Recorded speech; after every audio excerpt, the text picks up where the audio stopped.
Ang inyo pong mapapanood sa naturang bidyong ito ay hango sa tunay na buhay ng nagpakilalang si Melo Florendo Jr. Siya po ay dumulog sa aking himpilan upang ah, isangguni ang kanyang naturang problema sa pag-ibig at sa kanyang mga biyanan. So, ito naman po ay agad kong natugunan at nabigyan ko siya ng mabisang payo at at napaka-epektibong pamamaraan kung paano niya masosolve ang kanyang mga naturang problema. So guys, hanggang dito na lang po ang aking sana mapanood po ninyo at mag-enjoy po kayo sa naturang video nito. Maraming salamat po. Tara na po, panoodin na po natin.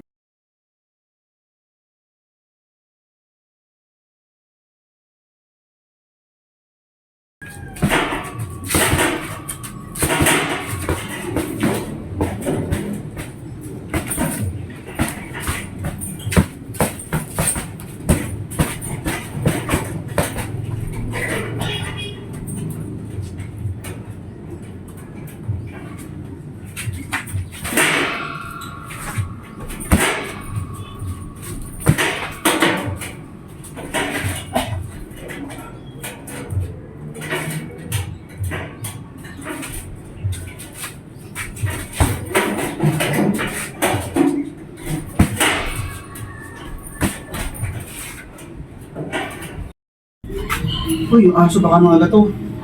Put.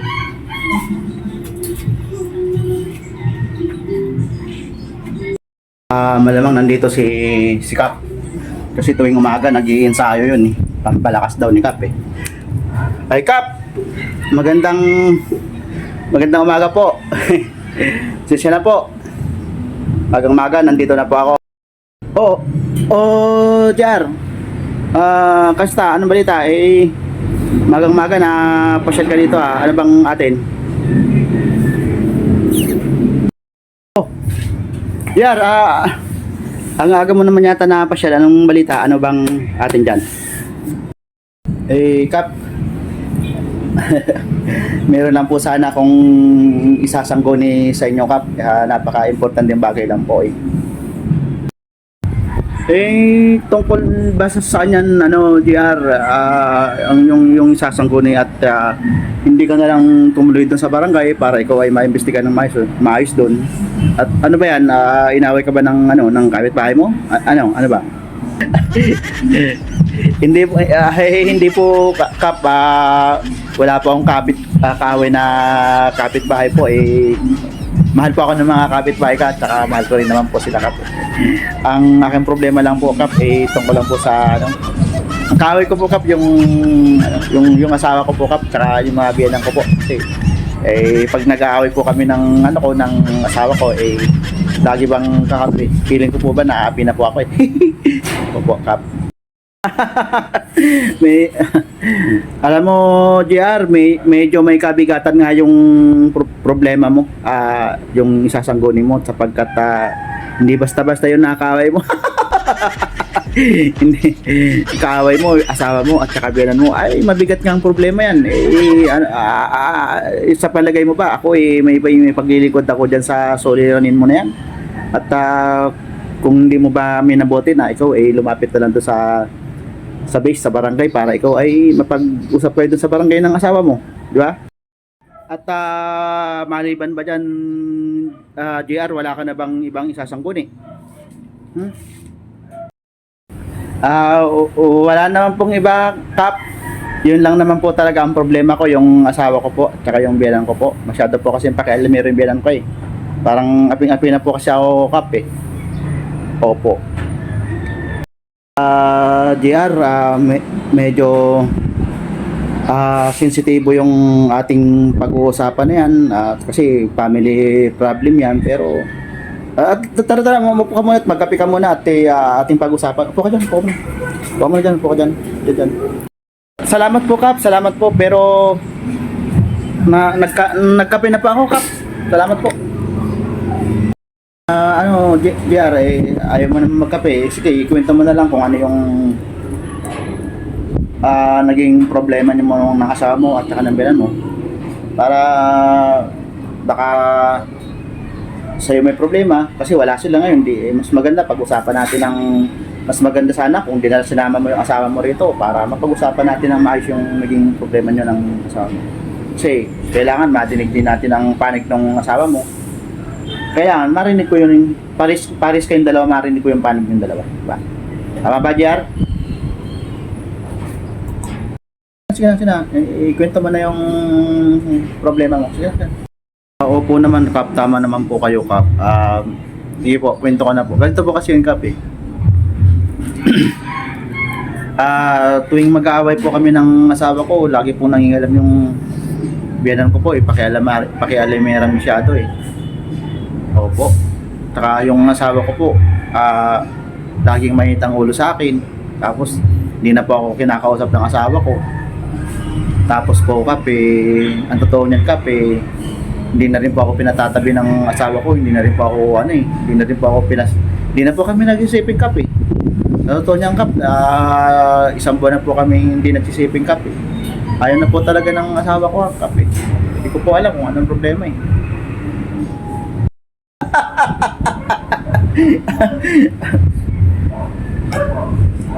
Alam mo, diyan napakasimple lang naman ng problema mo eh. Isang buwan ka lang naman hindi sumisiping, namamroblema ka na, pabira ka na.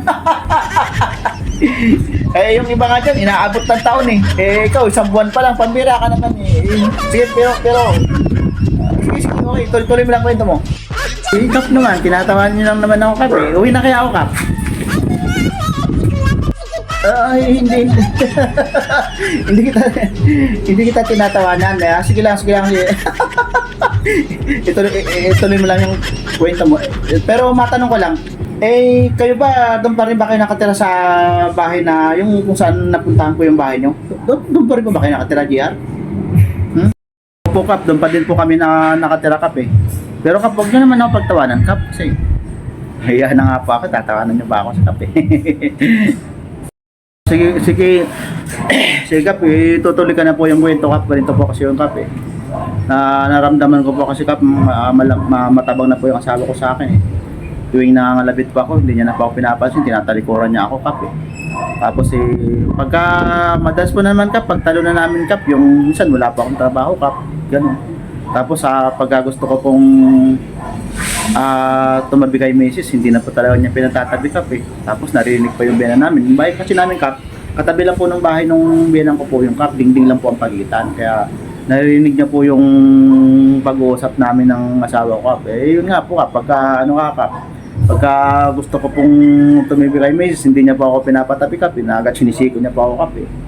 Minsan nga po, Kap, tinatadyakan niya pa akong ganun, Kap eh. Hindi ko na po matis, duda ko nga po, baka po meron ng iba yung asawa ko, Kap eh. Kaya alam mo, JR, napakasimple lang naman ang problema mo. Hayaan mo yung misis mo na baka napapagod yung misis mo kasi nakita ko ang dami ng anak mo. Ano na lang anak mo, di ba? Naka-shortfall kayo ng anim yun. Kaano ka pa naghahag ka pang shadow? Alam mo, kung ako sa'yo, maipapayo ko sa'yo, JR baka napapagod lang yung misis mo, nai-stress yung misis mo kasi siyempre wala ka pang matatag na hanap buhay, tapos nakikita nyo kaya nangyayalap siguro yung binan mo kasi nakikita yung kalagayan nyo, medyo kapos din kayo sa hikaos din kayo. Tsaka mas maganda, JR, may papayo. Mabuti pa ang kakausap sa'yo, yung si Mrs. na lang, si Kapitan na lang kumausap sa'yo kasi ang problema mo lang naman, sex problem lang naman, at tsaka si Mrs. na lang kakausap sa'yo. Mas mabuti pa, di ba? Alam mo nga, JR, napakasimple lang ng problema mo. Madali lang yan. Dapat, unawain mo yung asawa mo. Ganyan talaga mga asawa, ganyan talaga mga babae. 6 ng anak ninyo ay kailangan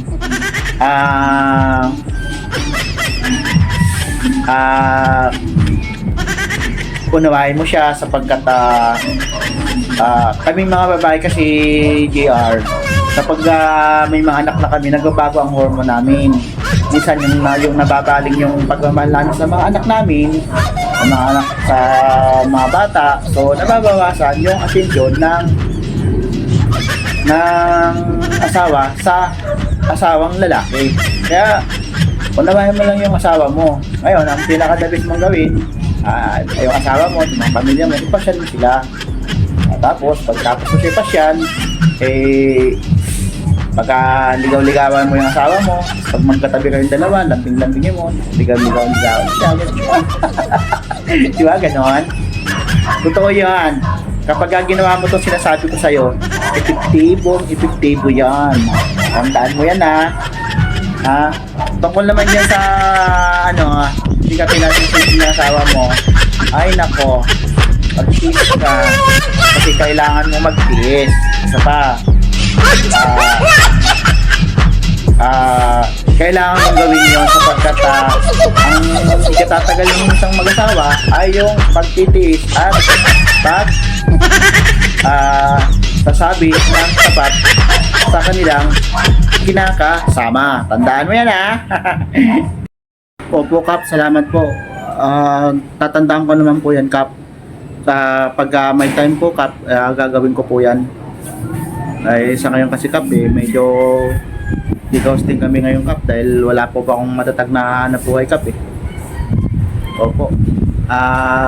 Kaso, Kap, ang pinaka-problema ko po talaga, Kap, yung misis ko po talaga, ayaw ko patabihin, iyot na po ako, Kap, Ang ko po kasi, Kap, yung misis ko po, suntok. Sipa po yung inaabot ko sa misis ko, Kap, wala nga lang pong ibigay, Kap. Wala po ako mga black eyed, Kap, kasi alam mo, guwapings tayo, Kap, alam mo, GR, naiunawaan kita naiintindihan kita sa problema mo na yan. Pero ang bastos mo, iyot na iyot ka na, buwang po. Ano ba yan? Alam mo, ganito yan, GR. Nakarating na ako sa bahay nyo, yung bahay nyo maskip yun. Baka naman ayaw ng asawa mo kasi nakabukas yung ilaw at baka makita kayo ng mga anak ninyo. Di ba? Kaya sinasabi ko sa'yo, unawain mo yung asawa mo, di ba? Ayun. Isa pa, baka mamaya hindi ka naliligo, hindi ka nagto-toothbrush. Siyempre, ang gusto ng mga asawa natin, kailangan ay kayo ay mag-toothbrush at maligo kayo bago kayo tumabi sa asawa ninyo. Ayan. Ganun lang. Naman kita sa bagay na yan. Pero kung ako'y papakinggan mo at papakinggan mo si Kapitan, ay solve na yung problema mo. Kahit hindi mo nadali ang asawa mo rito, ikaw ang may problema. Ayun. Tindahan mo ba, JR? Nga po, Kapitan, masikip lang po talaga yung bahay namin, kaya nga po kaya nga po dumami yung anak namin, Kapitana, kasi sa sobrang liit po ng aming bahay, Kap, pagharap ko po, nakikita ko po yung asawa ko. Pagtagil ko lang po sa kaliwa, asawa naman po yung nakikita ko. Pagharap ko naman po sa kanan, asawa ko naman po yung nakikita ko. Pagtalikod ko naman po, nakikita ko naman yung asawa ko. Kaya ayun, Kap, wala na pa akong wala na pa akong libangan, Kap, kundi gumawa na lang po sa miss ko po, kaya hanip po kagad yung anak namin. At ngayon naman, JR, ikaw pa lahat ba lang sinabi ni Mrs. at nang sinabi ko sa iyo kanina, ikaw pa naiintindihan mo. Huwag mong aawahin yung asawa mo, huwag kang magtatampo sa sa asawa mo at nakasabihan mo yung biyanan mo kapag ka nangingala, pakisamahan mo na lang. Kung hindi mo na kayang pakisamahan nyo, buntalin mo sa uso. Joke lang, joke.